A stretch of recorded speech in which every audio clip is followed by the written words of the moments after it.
어느 날 철학에 관심이 많아 보이는 한 학생이 도서관에서 조용히 칸트의 책을 읽고 있었습니다. 그의 친구들은 그에게 다가가 무엇을 읽고 있는지 물었습니다. 그는 이마누엘 칸트의 순수이성 비판을 읽고 있어. 특히 선언적 종합 판단에 관한 부분이 정말 흥미로워라고 대답했습니다. 그러자 친구들은 그게 무슨 뜻인지 어떻게 재미있는지 전혀 이해할 수 없었습니다. BRBR 학생은 웃으면서 친구들에게 이 이론을 쉽게 설명해주기 위해 재미있는 스토리를 만들어 보기로 했습니다. BRBR, 자, 봐봐. 우리 모두 꿈의 나라에 살고 있다고 상상해보자. 여기는 수상한 통조림 왕국이라 불리지. 왜냐하면 이 나라에서는 모든 통조림이 정말 이상한 방식으로 스스로를 증명해. 이 통조림들은 선언적 종합 판단을 통해 자신들이 얼마나 괴상하게 특별한지를 보여줘. BRBR 어느 날 이 통조림 왕국에선 한 통조림이 마을 중심 광장에 나타났어. 이 통조림은 큰 목소리로 외쳤지. 나는 7과 5를 더하면 12가 되게 만드는 특별한 능력을 가지고 있어. 바보 말이야. 사람들은 통조림의 말을 듣고 어리둥절했어. 왜냐하면 그들의 경험으로는 항상 7과 5를 더하면 12가 됐었거든. 이 말은 새로운 게 아니었어. BRBR 그런데 리더격인 경험적다. 통조림이 나서서 설명해줬지. 얘들아, 이건 단지 우리의 경험에 기반한 게 아니라 경험을 초월한 진실을 말하고 있는 거야. 이 통조림은 우리가 아직 알지 못했던 더 큰 진리를 알려주고 있어. 그건 바로 우리가 어떻게 경험하지 않고도 수학적 진리를 이해할 수 있는지를 가르쳐주고 있는 거지. BRBR 모든 통조림들은 이 말에 깊이 감명받았어. 그들은 이제까지 단순히 반복되는 일상 속에서 살았지만 이 특별한 통조림 덕분에 자신들이 경험하지 않은 영역까지 이해할 수 있게 되었음을 깨달았지. BRBR이 후로 수상한 통조림 왕국에서는 선언적 종합 판단을 통해 수학적 논리와 자연, 과학의 법칙들을 탐구하기 시작했어. 그리고 이들은 서로에게 소리쳤어. 새로운 것들을 발견하기 위해서는 항상 경험 이상의 무언가를 찾아야 해. 라고.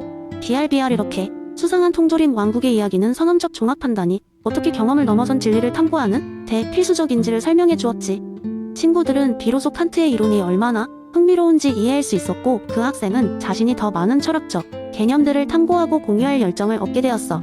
결국 경험을 넘어 새로운 세상을 이해하는 것은 모두에게 끝없는 노력을 요구하는 법이지. 두 번째 이야기인 날 어느 마을에 목적론 마을이라는 곳이 있었어요. 이 마을에서 태어나는 모든 아이들은 불가사리 같은 운명을 가졌습니다. 이상하게도 아이들은 시간이 지나면 자신이 무슨 일을 해야 하는지 알게 되었어요. 누군가는 멋진 대장장이가 되고 누군가는 뛰어난 음악가가 되었죠. 모두가 자신의 목적을 찾고 그것을 따라 살아가는 것이 마을의 규칙이었습니다. 하지만 이 마을에 조용하고 호기심 많은 세호라는 소년이 있었습니다. 세호는 청소년기에 접어들었지만 여전히 자신의 목적이 무엇인지 깨닫지 못했던 것이죠. 마을 사람들은 그에게 여러 조언을 해주었지만 세호는 여전히 혼란스러웠습니다. 사람들은 세호에게 여러 번호의 목적을 찾도록 마음을 열어야 해 라며 말했어요. 하지만 세호는 이해할 수 없었어요. 하루는 산책을 나갔다가 우연히 마을 근처에 있는 오래된 도서관에 들어가게 되었습니다. 이 도서관은 매일 수백 명의 사람들이 드나들지만 아무도 그 깊은 속의 작은 방에 관심을 두지 않았습니다. 세호는 그날 특별히 느껴지는 무언가에 이끌려 그곳으로 들어갔고 그곳에서 뒷발엔 책 한 권을 발견했습니다. 책에는 아리스토텔레스의 목적론이라는 제목이 적혀 있었어요. 세호는 그것을 집어들고 읽기 시작했습니다. 책을 읽기 시작한 세호는 모든 사물이 최종 목적에 따라 존재한다는 이야기에 깊이 빠졌습니다. 씨앗이 나무로 성장하는 것처럼 그의 삶에도 목적이 분명히 있을 것이라는 사실이 그를 흥미롭게 했습니다. 읽으면 읽을수록 세호는 자신의 목적을 찾는 여정을 시작해야겠다고 결심했습니다. 하지만 아직까지 그 목적이 무엇인지 몰랐습니다. 그날 이후로 세호는 마을이 다양한 일을 도와주기 시작했습니다. 대장장이, 일, 농사, 음악, 그림 등 모든 분야를 경험하며 자신에게 맞는 것이 무엇인지 찾아보았죠. 하지만 어느 것도 그에게 딱 맞는 것은 아니었습니다. 어느 날 세호는 하늘을 보며 모든 것에는 이유가 있다던데 난 어떤 이유로 여기 있는 걸까? 라고 자문했습니다. 그러던 중 마을 축제가 다가왔습니다. 세호는 마을 사람들과 함께 축제를 준비하기 위해 분주히 움직였습니다. 그런데 축제 당일 예기치 않게 무대가 무너질 위기에 처했습니다. 마을 사람들은 당황했지만 세호는 침착하게 상황을 분석하고 빠르게 대처하여 문제를 해결했습니다. 그의 놀라운 위기 대처 능력은 마을 사람들을 감동시켰습니다. 그 순간 세호는 깨달았습니다. 그의 목적은 해결사였던 것입니다. 다른 이들이 놓칠 수 있는 세세한 부분들을 보고 문제를 해결하며 모두가 더 나은 방향으로 나아가도록 돕는 것이 그의 목적이었습니다. 이로써 목적론 마을에서의 그의 여정도 새로운 국면을 맞이하게 되었어요. 그 후로 세호는 여러 문제를 해결하며 마을의 중요한 인물이 되었습니다. 이 이야기는 목적론에 대해 이해하기 쉬운 사례로 마을 사람들 사이에서 전해지게 되었고 사람들은 각자 자신의 삶의 목적을 탐색하는 여정을 두려워하지 않게 되었습니다. 모든 일에는 이유와 목적이 있으며 그것을 찾아가는 것이 인생이라는 것을 깨달았기 때문입니다. 결국 목적을 찾는 것은 자신을 이해하고 자신과의 대화를 통해 발견되는 것이라는 교훈을 남기며 세후의 이야기는 지금 도목정로 마을의 아이들에게 전해지고 있습니다. 세 번째 이야기, 한적한 마을에 사람들이 열광하는 한 괴짜 발명가가 있었습니다. 그의 이름은 에드워드로 다소 기묘한 성격의 소유자였지만 그의 발명품들은 언제나 독특한 매력을 자랑했습니다. 어느 날 에드워드는 자신의 최신 작품을 마을 광장에서 공개하기로 했습니다. 그것은 바로 사운드 버블 오브 리버티라는 기발한 장치였습니다. 이 장치는 일종의 칼라처럼 목에 두르는 형태로 착용자가 무슨 말을 하든 모든 소리가 장치 안에서만 울려 퍼지게 만드는 것이었습니다. 즉, 사용자가 말을 하면 그 소리가 외부로 전달되지 않고 오직 본인만이 들을 수 있는 것이었죠. 에드워드는 이 장치를 통해 각자가 마음껏 자신의 의견을 표현할 수 있는 동시에 타인에게는 전혀 영향을 미치지 않는 놀라운 자유를 제공한다고 설명했습니다. 그는 이를 직접 보여주기 위해 광장 한가운데서 장치를 착용하고 그의 찬란한 아이디어에 대해 몇 시간이고 열정적으로 수료했지만 외부에서는 단지 그가 입을 움직이는 것만 보일 뿐이었습니다. 처음에는 많은 사람들이 이 장치를 비웃었습니다. 말을 하는데 아무도 들을 수 없다면 무슨 의미가 있는 거죠? 하고 질문을 던졌습니다. 하지만 시간이 지나면서 사람들은 에드워드가 의도한 바를 이해하기 시작했습니다. 그 장치는 자유라는 개념을 극단적인 비유로 보여주고 있었던 것입니다. 즉, 우리는 모두 관점이나 의견을 가질 자유가 있지만 그 자유가 타인에게 해를 끼치지 않는 방식으로 사용될 때 비로소 진정한 의미를 가진다는 것이었습니다. 이해를 돕기 위해 에드워드는 자신의 이야기에 이어 다양한 사례를 들려주었습니다. 그는 마을 사람들에게 어떤 사람이 불평 없이 자신의 삶을 설계하고 도전할 자유가 있다면 그것이야말로 자유가 아니겠습니까? 하고 묻곤 했습니다. 예를 들어, 만약 누군가가 하루 종일 피아노를 치며 이웃이 불편함을 느끼도록 만들지 않고 자기 만족을 누릴 수 있다면 그것은 진정한 자유의 구현일 것입니다.